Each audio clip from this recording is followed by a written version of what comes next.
خبر تو خبر داره براتون، از آخرین روزای نظام غرب و داغون، قرنهای داغ از یه نظام اوراق که آقا مجتبی هم نشسته روی اجاق. خبر تو خبر.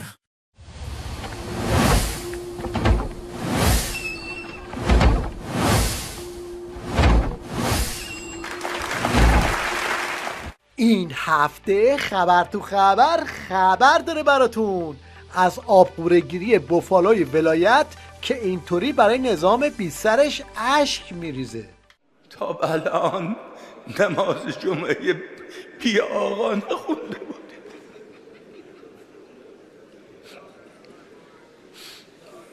خدایا تو شاهد بر وضع ما باش.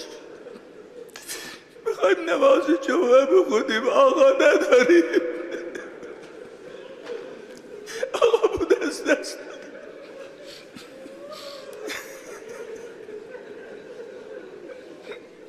هفته پیش بسیجی‌ها یک کلیپ از مراسم تاجگذاری غیابی کینگ آق مجتبی منتشر کردند که اصلش این بود.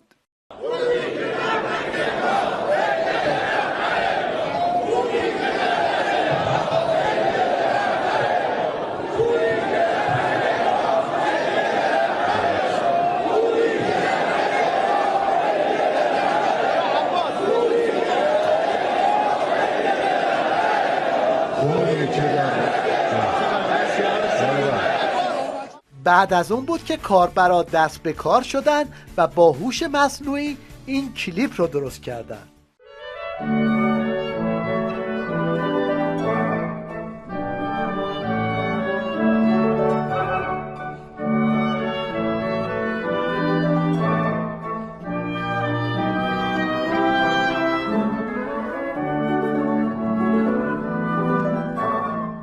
از اینجا به بعد کمپین امام مقوایی راه افتاد و همه جا رو پر کرد.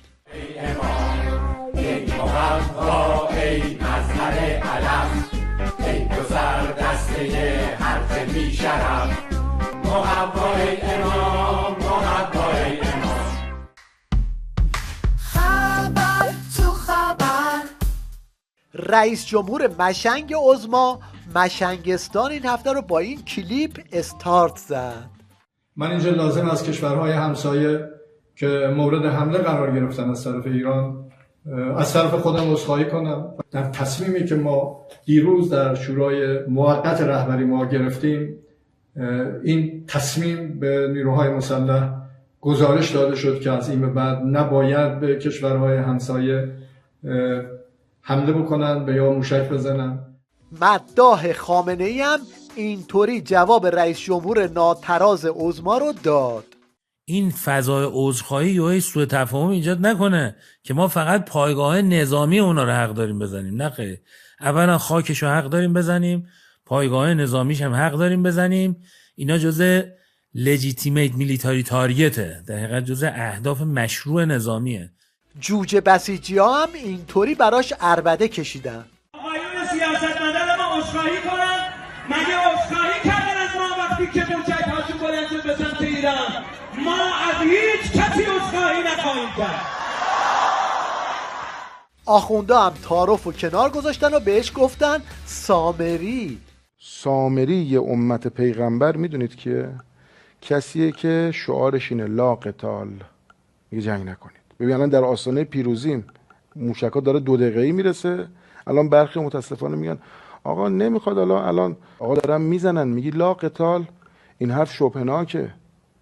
ببینید بله. سامری امت میگه الان در معرض پیروزیم، میگه الان هیچی نگید، میگه لا قتال. اینجا بود که زرشکیان به غلط کردم گویی افتاد و حرفشو پس گرفت. که از هر کشوری بخوان به خاک ما حمله کنن و تجاوز کنن، طبیعتا ما مجبوریم جواب اونا رو بدیم. از اون طرف بشنوید از قمپوزای پاسدار سبزعلی رضایی. با همه اینا تا همین الان ما در پیروزی است. ما از نظر سیاسی، دفاعی و اقتصادی در همین نقطه پیروز است. اینجا هم جنگ رو با دعواهایی که تو مدرسه کرده بود شبیه سازی کرد. پشت گردن آمریکا رو گرفته باشیم، تا میخواد تکون بخوره یه سیلی محکم میزنیم تو گوشش. خب این گردن شما دست ماست و سیلی ما هم از خود دریا گرفته، ساحل گرفته، زمین‌های نزدیک و دور گرفته.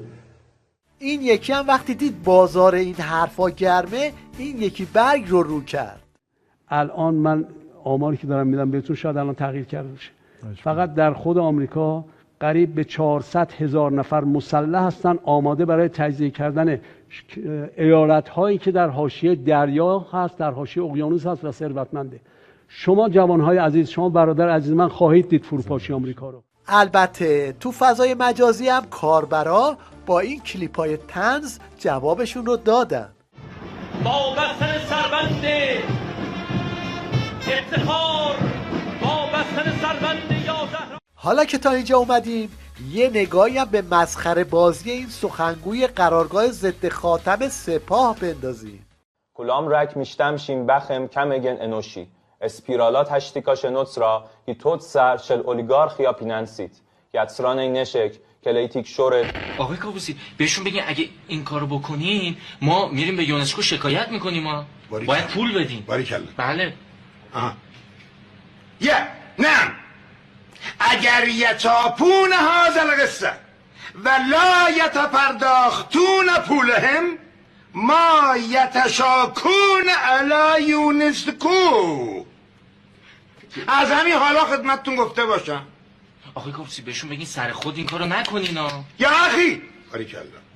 اگر یتچاپون هذا القصه رأس الخود ما ازتون دلخور میشیم. رأس الخود یعنی سر خود. بله. یتدلخورون علیکم واقعا خلا.